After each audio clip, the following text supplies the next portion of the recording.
함께 은혜를 나눌 하나님 말씀은 열왕기하 14장 전체의 말씀으로 은혜를 나눌 텐데요. 오늘 이 한 장을 통해서 연약한 인간의 모습이 어떤 모습인가를 다시 한번 확인하게 되고요. 비록 우리가 여러모로 약점이 많지만 그래도 약속을 지키시는 하나님의 모습을 또 발견하게 됩니다. 그리고 인간의 고통을 돌아보시는 하나님, 그런 모습들을 우리가 이 한 장을 통해서 확인하게 될 텐데, 아까 우리 여건사님 기도하셨던 것처럼 우리의 삶의 자리가 녹록하지 않고 또 우리가 하나님 앞에 썩 그렇게 멋지게 사는 모습이 아닐지라도 하나님은 우리를 지켜주시고 인도하신다는 것을 이 말씀을 통해서 확인하시면서 다시 한번 소망을 갖는 이 시간 되길 주의 이름으로 축복합니다. 자, 1절부터 한번 보면 북쪽 이스라엘의 왕인 여호아하스의 아들 요아스가, 북쪽 이스라엘 왕 이름이 요아스입니다. 요아스가 왕이 된 지 2년 차에 남쪽에서 유다의 왕 요아스의 아들 아마스야가 왕이 됩니다. 그러니까 북쪽에서 지금 새로운 왕이 된 지 2년 차 되던 해에 남쪽에서 새로운 왕이 등극하게 됐다는 얘기를 해요. 그래서 여러분들이 지금 보면 북쪽 얘기했다가 남쪽 얘기했다가 좀 헷갈리게 될 텐데 그래도 잘 따라와 보시기 바랍니다. 남쪽의 왕이 될 때 나이가 몇 살이었다고요? 25살이었습니다. 그 사람이 25세 왕이 돼가지고 29년 동안 예루살렘에서, 남쪽의 수도가 예루살렘이니까 예루살렘에서 다스리게 됩니다. 그 엄마의 이름은 여호앗단이고 이 사람은 예루살렘 출신이었습니다. 그런데 이 아마시아가 어떻게 됐어요? 하나님 보시기에 정직하게 행하긴 했습니다. 그런데 누구처럼은 못했어요? 그의 조상 다윗처럼은 못했지만 그래도 나름대로 다윗만큼은 아니지만 하나님을 잘 섬기는 사람이었어요. 근데 역시 참 그 부모의 교육이 중요한데 아버지가 행한 것처럼 행했어요. 그런데 산당들을 제거하지 않고 백성들이 여전히 산당에서 제사를 드리는 그런 일이 이 사람이 통치하는 기간에 계속 이어졌습니다. 그래서 나라가 이제 그가 벌써 29년 동안 다스리니까 그간에 자기 굳게 섰다는 것은 자기가 통치하는데 크게 장애물이 없었다 그 말입니다. 그래서 자기가 힘을 가지니까 자기 아버지를 테러했잖아요. 자기 아버지를 테러한 사람들을 잡아서 어떻게 했어요? 죽이기 시작합니다. 그래서 이제 대를 위해서 왼수를 갚지요. 그런데 6절에 보니까 그래도 이 사람이 하나님을 섬기는 사람이었어요. 아버지를 죽인 사람들을 죽였는데 어떻게 했냐면 왕을 죽인 자의 자녀들은 어떻게 했어요? 죽이지 아니했어요. 우리는 어떻게 해요? 누가 잘못하면 저놈도 죽이고 저 자식도 죽이고 몇 대를 다 몇 일자나 이렇게 하잖아요. 근데 딱 죽인 그 사람들만 딱 죽이고 말았어요. 왜냐하면 하나님의 법을 알았기 때문에. 하나님의 법이 뭐라고 그랬어요? 여호와께서 명령하여 이르시기를 자녀로 말미암아 누구를 죽이지 마라. 자녀가 죽을 줄을 졌어. 죽을 줄을 졌는데 그 자녀를 죽이면 네가 그렇게 된 것은 네 부모가 너를 잘못 가르쳐서 그래. 너도 아빠도 죽어야 돼 하고 죽일 수 있잖아요. 우리 마음에. 근데 아버지는 죽이지 마라. 그리고 아버지가 죄를 졌어. 그럼 아버지 때문에 누구도 죽이지 말라? 자녀도 죽이지 말라. 오직 사람마다 죽는다고 한다면 자기의 죄로 그 사람만 죽는 것이 법이다. 만약 이렇게 않고 우리만의 연가제를 한다면 어떻게 되겠어요? 뭐 이게 계속 살육전이 벌어지고 있지 않겠어요? 그래서 그렇게 하지 말고 그 사람은 마땅히 죽어 마땅한 거니까 그 사람만 죽이고 거기 뭐 핑계대서 자식이나 아버지까지 이렇게 해야 하는 일은 하지 말라 하는 것이 율법이에요. 그 율법을 다윗만큼은 지키는 사람은 아니었지만 그래도 이 사람도 정직하게 행하는 사람이기 때문에 그 말씀을 근거해서 자기 아버지를 테러한 사람도 있지만 테러한 사람들만 죽였다 이렇게 얘기를 하고 있습니다. 그래서 이 아마스야가 소금 골짜기에서 염해죠. 여러분 사해 잘 아시죠? 거기서 그쪽에 에돔이 있는데 에돔 사람 10,000명을 죽이고 또 전쟁을 해서 셀라를 취하고 그 이름을 욕두엘로 바꿨다. 그리고 지금까지도 그 영토가 유지되고 있다. 그래서 29년 동안 나라를 통치하면서 자기 힘을 가졌고 자기 아버지를 죽인 사람을 테러했고 또 에돔과 또 싸워서 땅도 회복도 하는 그런 상당히 나라를 좀 도강하게 하는 그런 왕이 되었다는 얘기를 합니다. 그때에 아마스야가 예후의 손자 여호아하스의 아들 이스라엘 왕 요아스에게, 다시 말해서 지금 남쪽 왕이에요. 북쪽 왕에게 사자를 보냅니다. 보내가지고 뭐라 그래요? 우리가 서로 대면합시다. 서로 좀 만납시다. 이렇게 말을 하는 거예요. 그러니까 북쪽에서 뭐라 그래요? 야, 지금 남쪽이 29년 동안 통치하고 있고 자기 아버지 원수도 갖고 또 에돔 땅도 뺏고 하니까 잘 나가니까 어떻게 보면 잘 나가는 저 나라들과 저 나라 우리 같은 형제니까 남북이니까 같이 모여서 뭘 좀 해볼까 이런 생각도 할 만도 하잖아요. 근데 의외의 반응이 나옵니다. 볼까요? 이스라엘 왕 요아스 북쪽의 왕이 남쪽의 왕에게 코를 받고 이렇게 말을 해요. 유다의 왕 아마시아에게 사람을 보내서 이렇게 말합니다. 레바논 가시나무가 레바논 백향목에게 전가를 보내. 그러니까 레바논은 기가 막히게 좋은 곳이야. 이스라엘 북쪽에 아주 막 레바논 그럼 뭐가 생각나죠? 이제 백향목 큰 아람들이 나무 막 그 엄청난 그 위쪽은 밑에는 다 사막인데 그 위쪽은 어마어마한 산림이거든요. 그래서 거기서 나와서 그게 갈릴리 호수를 채우고 거기 요단강을 지나서 사이까지 가거든요. 그래서 그 위쪽은 굉장히 여러분 가서 보시면 아주 엄청납니다. 그런데 거기에 나오는 나무 중에 하나는 가시나무를 해. 레바논 가시나무가 그 말은 레바논에 있는 많은 나무들 중에 가장 형편없는 나무가 그 말이에요. 누구를 빗대서? 나를 보자고 하는 남쪽 왕을 빗대서 누구에게? 레바논 백향목에게 전가를 보내. 아무것도 아닌 놈이 기가 막히게 고귀한 나한테 전가를 보내네 그 말이야 지금. 이해가 되세요? 그렇게 지금 시적으로 표현을 하는 거야. 그러면서 네 딸을 내 아들에게 주어서 아내로 삼게 하라 그러네. 아니 형편없는 놈 가문에서 딸을 나한테 보내면서 난 대단한 집안에서 가문인데 아니 내 아들한테 보내가지고 혼사를 막 하고 내가 말을 해도 지금 이게 말이 안 되는데 저 형편없는 가문한테 나한테 와가지고 그런 말도 안 되는 무리한 요구를 안 해? 이렇게 빗댄 거야. 자기도 많아요 그랬더니 무슨 감정이 있는지 아주 굉장히 인격무적인 말을 합니다. 그러면서 레바논 들 짐승이 지나가다가 그 가시나무를 짓밟았느니라. 그렇게 무리한 말을 하는 거 보니까 들 짐승이 지나가다가 너를 밟아 죽여 버리겠네.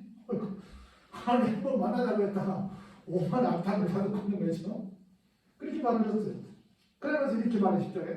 야 네가 에돔을 쳐서 파하였으므로 지금 남쪽 오늘 말하는 거요.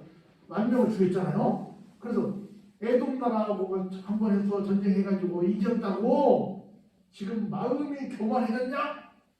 그래가지고 스스로 영광을 삼아 왕궁이나 네 집으로 돌아가라 어찌하여 화를 자초하여 너와 유다가 함께 망하고자 하느냐? 네가 지금 배는 게 없냐? 한 번 전쟁에서 이겼다고 함부로 누구한테 오라 말아야! 이렇게 지금 도원지 굉장히 북쪽의 왕이 화가 났습니다. 그래서 아마스야가 안 들으니까 이스라엘 왕 요아스가 올라와서 그와 유다의 왕 아마스야가 유다의 어디에서? 베스베스에서 맞짱을 듭니다. 그래서 어떻게 돼요? 유다가 이스라엘 앞에서 패하게 됩니다. 건방지기는 북쪽이 건방지는데 하여튼 패하기는 남쪽이 패합니다. 그래서 각각 자기 집으로 도망가기 바빴습니다. 그래서 이스라엘 왕 요아스가 베스메스에서 아하시아의 손자 요아스의 아들 유다 왕 누구를 잡았어요? 아마스야를 잡았어요. 그래가지고 예루살렘에 이르러 예루살렘 성벽을 에브라임 문에서부터 성모퉁이 문까지 어때요? 400뷸 있어요. 한 규빗이 약 50cm 정도 안 되는데 대략 한 200m를 허물어버렸어요. 그리고 여호와의 성벽 예루살렘 성전에 들어가가지고 금은과 또 왕궁에 들어가서 각종 이런 기명들 성전에 있는 물품들을 그리고 왕궁에 있는 귀한 것들을 탈취했어요. 심지어 사람들도 막 잡아가지고 남쪽의 수도는 예루살렘이고 북쪽의 수도는 사마리아인데 사마리아 끌고 갔어요. 그런데 희한한 일이 생깁니다. 요아스의 남은 사적과 그의 업적과 또 유다의 왕 아마시아의 싸운 일은 아마시아가 싸운 일은 이스라엘 왕 역대 지략에 기록되지 아니하리라. 지금 누가 이겼어요? 북쪽이 이겼어요. 그런데 갑자기 뭔 일인지 북쪽 왕이 죽었어요. 전쟁도 이겼고. 근데 보니까 막 한번 만나자고 했고 막 오만 허만만 다 했고 또 전쟁에 이겼다고 막 성전도 가서 회파해버리고 막 왕궁도 가서 막 훔쳐가버리고 하는 소리를 보니까 하나님 가만 놔두시겠어요? 가만 안 놔두시겠어요? 가만 안 놔두실 것 같아. 그래서 죽어버렸어요. 그래서 그의 아들 누가 됐어요? 여로보암이 대신하여 왕이 됩니다. 그러니까 여러분 잘 아시는 북쪽에 남북이 처음 솔로몬 왕 이후에 남북으로 갈라지는데 처음 있었던 왕이 북쪽의 여로보암이거든, 남쪽은 르호보암이거든요. 근데 또 여기서 여로보암이 생겼는데 여로보암이 아니라 그 여로보암이 아니라 이걸 여로보암 2세라고 그러고 처음 있었던 그 사람도 여로보암이에요. 이름만 같을 뿐이지 처음은 1세고 여기 2세 다음에 여로보암이 왜 또 나와? 그렇게 만들고 1세 2세라고 기억하세요? 그 아들 여로보암이 아버지를 사마리아에 장사를 지내고 왕이 되게 됩니다. 이스라엘 왕 여호아스의 아들 요아스가 죽은 후에도 유다의 왕 요아스의 아들 아마스야가 한때 아까 얘기했듯이 생포됐잖아요. 생포됐는데 얼마나 더 살아요? 15년 더 살아. 졌는데 자기는 죽이진 않아서 그냥 살아남아서 포로가 됐다가 살아남았는데 앞에 왕은 이겼는데 죽어버리고 뒤에 왕은 졌는데 앞에 왕보다 어때요? 위에 왕보다 15년을 더 살게 되는 거예요. 그런데 역시 이 사람도 어떻게 해요? 죽었지요. 15년 후에 죽어서 예루살렘에서 무리가 그를 반역을 했어요. 15년 동안 있었는데도 더 그 후에 있었는데도 잘 못했나 보지요. 그래서 라기스라고 하는 곳으로 도망을 갔다가 반역한 무리가 거기까지 쫓아와가지고 사람을 거기서 죽였습니다. 그래가지고 시체를 말에 실어다가 다시 예루살렘 다윗 왕들에게 선조들이 묻혀있는 그 조상 임금들이 묻힌 산소에다가 이렇게 묻게 됩니다. 그래서 유다 온 백성이 아사랴를 그의 아버지 아마시아를 대신해서 왕으로 삼았는데 그때 왕의 나이가 몇 살이었어요? 16살이었다는 거예요. 그러니까 북쪽도 죽고 새로운 왕 아들이 됐고 남쪽도 죽고 새로운 왕 아들이 이제 돼서 다시 아들 제대로 남은 북의 왕이 바뀌었다는 얘기를 여기까지 하고 있습니다. 그 앞에는 22살 되는 거고 지금은 16살 되는 친구가 많이 됐습니다. 그래서 아마시아가 그의 조상들과 함께 찬 후에 아사랴가 엘랏을 건축하고 유다에다 복귀를 시킵니다. 그리고 유다의 왕 요아스의 아들 아마시아 제15년에 이스라엘 왕 요아스의 아들 여로보암이 아까 여로보암 2세입니다. 북쪽에서 몇 년 동안 다스려요? 41년간 다스려요. 사마리아가 북쪽의 수도니까 41년간 다스리게 됩니다. 그런데 보세요. 여호와 보시기에 악을 행하여 이스라엘에게 범죄하게 한 느바스의 아들 여로보암의 모든 죄에서 떠나지 아니했다. 여기 말하는 여로보암이 누구요? 처음 이 북이스라엘 첫 번째 임금이란 말이죠. 그 임금도 여로보암이고 지금도 누구예요? 여로보암이에요. 이게 첫 번째 임금은 여로보암 1세, 지금 임금은 여로보암 2세라는 얘기를 하는 거예요. 그래서 잘 보세요. 그런데 여러분들 이스라엘의 하나님 여호와께서 지금 이 북쪽의 왕 여로보암 2세가 잘 못하고 있어.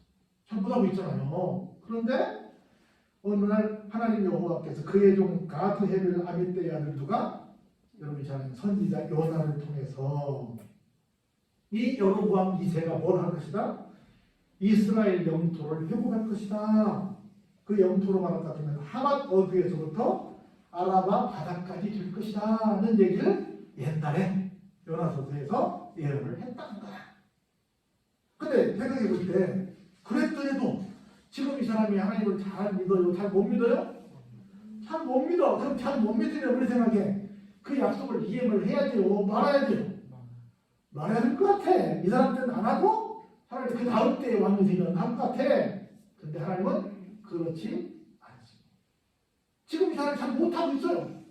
잘 못하고 있음에도 불구하고 그때 하나님께서 하나님의 종을 통해서 약속하신 내용을 이루어 주신다. 보세요.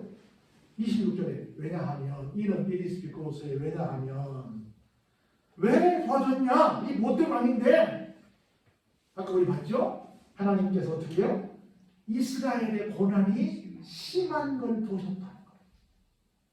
비록 지금 왕은 좀 속생말로 싸가지가 없어. 비록 도와줄 만한 그게 못돼.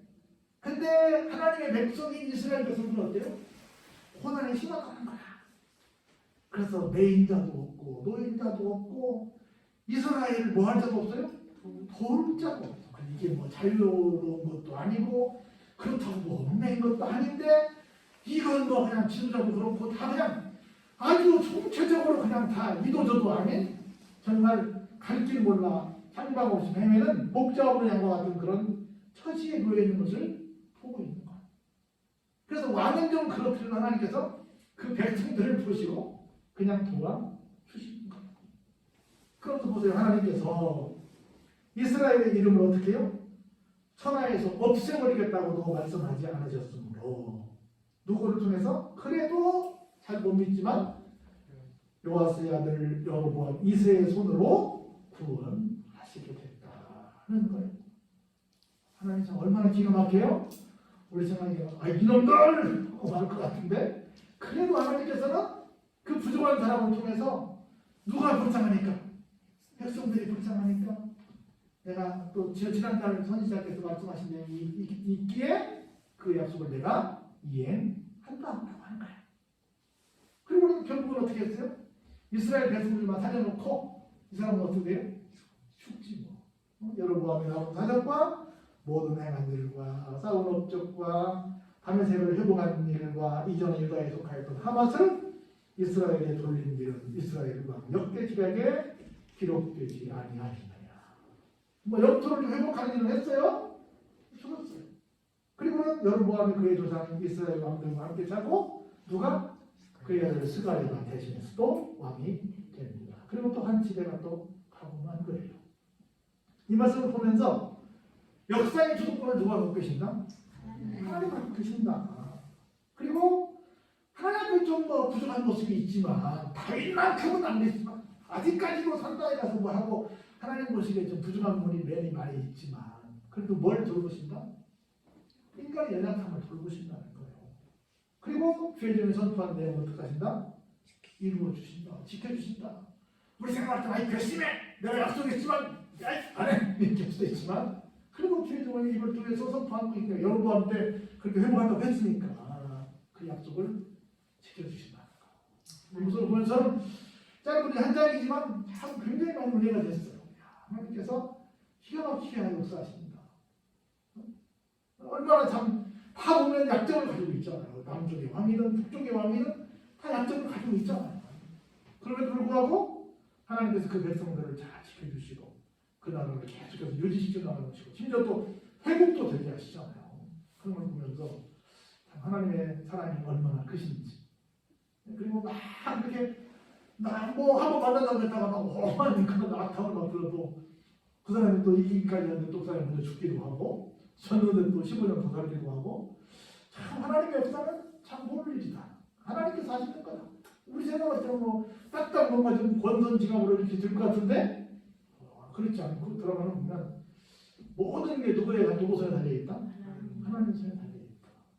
그래서 하나님의 긍휼하심이 아니면 우리도 살아남을 수 없다. 이건 다시 한번 깨닫게 됩니다. 그래서 우리가 좀 부족하지만 하나님께서 우리를 지금도 사랑하실 줄로 믿습니다. 여러분 모두가 이 말씀 듣고 하나님 부족하지만 내가 다시 한번 합니다 하고 소망을 갖고 나아가는 모든 삶을 주시기 주의 이름으로 축원합니다.